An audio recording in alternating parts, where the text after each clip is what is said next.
But are the Nets making the right decision by not permitting Kyrie Irving to be a part-time player? Oh, this is great. Can you just imagine what it must be like? I mean, Monica, you go ahead here. I have many thoughts, but go ahead. Here's my first thing. In a altruistic world, y'all know I love a little everybody get along world. Yeah. But legitimately, if ever a player is only available for half of the team things, they are going to get lapped by the other guys that are there. Point blank, period. Right? Like, take the fact out of however many all-stars, whatever, take that out of the thing, right? You're going to lose your spot. Every coach I've ever had, you got to go take somebody's spot. You're not going to show up for half the practices?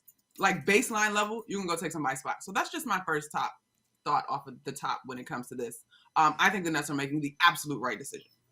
Yes. No, I mean, can you look, something that I think should be clarified here in the unfolding of this story is that a bunch of the Nets, I have been told, were not vaccinated until the NBA protocols really set in, and they showed up, and they had to be because they did not want to be what Monica just described, 50% of a basketball player.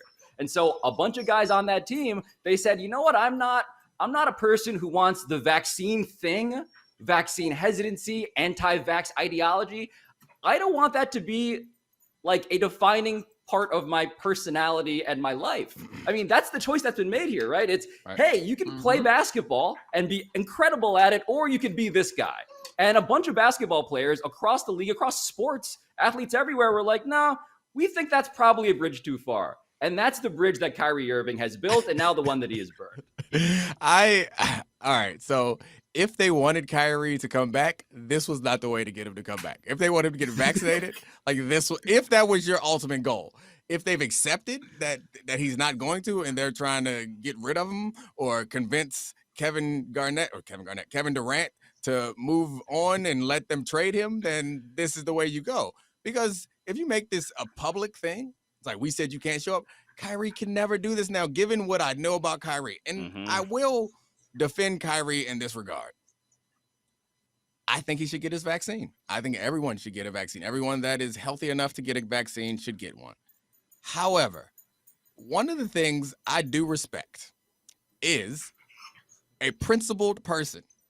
Kyrie is very principled because this is absurd. And so many people, like there are a lot of people, you see it in the media. There's so many people in the news media who are willing to perpetuate this vaccine hesitancy foolishness. And at the same time, they're walking around buildings that require them to be vaccinated.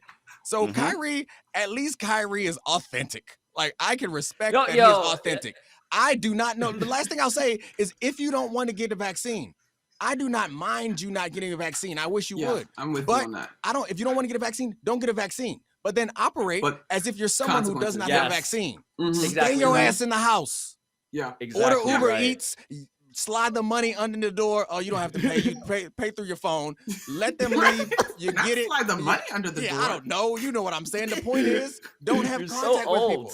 Like I understand. If you genuinely are afraid of what's in this vaccine, despite the fact that if you live in this country, you have a ton of vaccines in you right now, and all the scientists seem to support the idea that this millions of vaccine people have taken it. Yes, we've all taken it. Yes. And if you still are like, nah, I'm good, I respect that. But also take with that the inconveniences that come. And Kyrie about to do it. Kyrie's putting his money exactly where his shot should be. So I respect it as long as he stays his ass in the house and he don't go spreading this foolishness, which that's part of the problem because he still be out in these streets. Yeah. No, I mean, Monica, look, I do respect the courage of your convictions, even if those convictions are absolutely insane. I do believe that. Yeah, I mean, look, it's worth noting, right? Donald Trump got vaccinated, right? At a certain point, we can just move past the idea that there is a secret conspiracy against a certain political party. There is not. But the thing about, look, and yes, there's a million things to say about how these private choices are actually public choices. It's a contagious virus. We forget this stuff, blah, blah, blah, blah, blah. All of that is true. What Kevin Garnett actually said, who Domonique mistakenly referenced, anything is possible, is not actually possible. We have scientific routes that say, actually, we know what's going to happen here. Okay. All of that said, though, it's hard to imagine that Kevin Durant and James Hold on. One second. Pablo, you live in the projects? Oh yeah, man. I mean, I feel like the police is outside your window all the time. Like every 5 I didn't hear it. You didn't hear it? The Hooters guy's private security force has been watching Debatable, and they're coming for me first. I'm sorry, Pablo. I'm sorry. I shouldn't have interrupted you. I was just worried about you. You painted that room up nice. This is all a facade. It's a green screen. Real. Yes. This is a green screen. But what was I about to say? Oh, no, the Kevin Durant and James Harden thing, Monica. Like, if you're his teammates, right? And I understand that Kevin Durant and Kyrie are friends. We know this. Right. But the idea that even they are like, look, this is too much, man. Like, we're trying to win a title right now. I hate the criticism that we often lob against athletes. You don't love the game enough. Well, you're not in their soul. How do you know?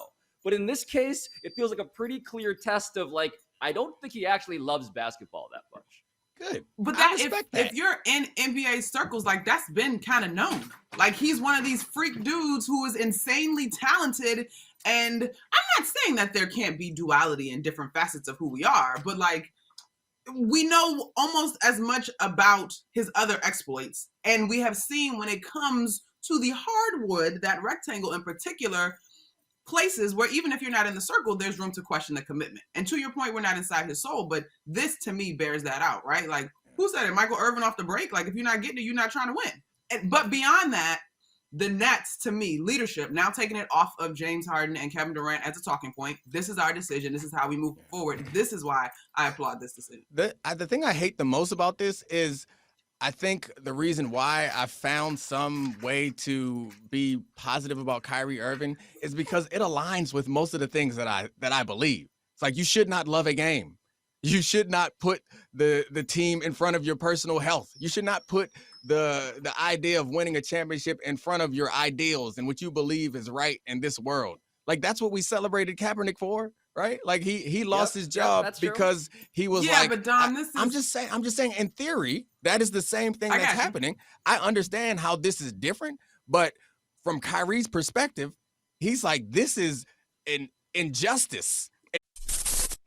Thanks for watching ESPN on YouTube. For live streaming, sports, and premium content, subscribe to ESPN+.